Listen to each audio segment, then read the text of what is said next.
বেশ কয়েকদিন ধরেই খামখেয়ালি মেজাজে চলছে রাজ্যের আবহাওয়া। কখনো বেশ গরম তো কখনো আবার হালকা শীতের আমেজ, যার জেরে বিভ্রান্ত রাজ্যের মানুষ। দিনের বেলায় রোদের তাপে হালকা গরম লাগলেও সন্ধ্যা নামতেই ফিরছে ঠান্ডা। আলিপুর আবহাওয়া দপ্তর জানিয়েছে আগামী দুদিন তাপমাত্রার বড় পরিবর্তন হবে না, তবে সপ্তাহের শেষে দক্ষিণবঙ্গে 2 থেকে 3 ডিগ্রি সেলসিয়াস পারদ চড়ার সম্ভাবনা রয়েছে। এই সময় কলকাতা ও দক্ষিণবঙ্গের অন্য জেলাগুলিতে শুষ্ক আবহাওয়া বজায় থাকবে। আপাতত কোনো বৃষ্টির সম্ভাবনা নেই। শনিবার শহরের সর্বনিম্ন তাপমাত্রা 18.2 ডিগ্রি সেলসিয়াস, সর্বোচ্চ তাপমাত্রা 28.8 ডিগ্রি সেলসিয়াস। তবে দুদিন পর থেকে আরো বাড়বে তাপমাত্রার পারদ। তবে উত্তরবঙ্গের পরিস্থিতি কিছুটা আলাদা।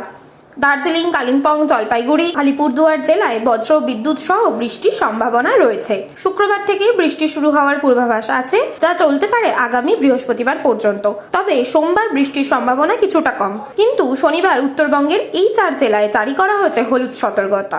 Bureau report, sky news Bangla.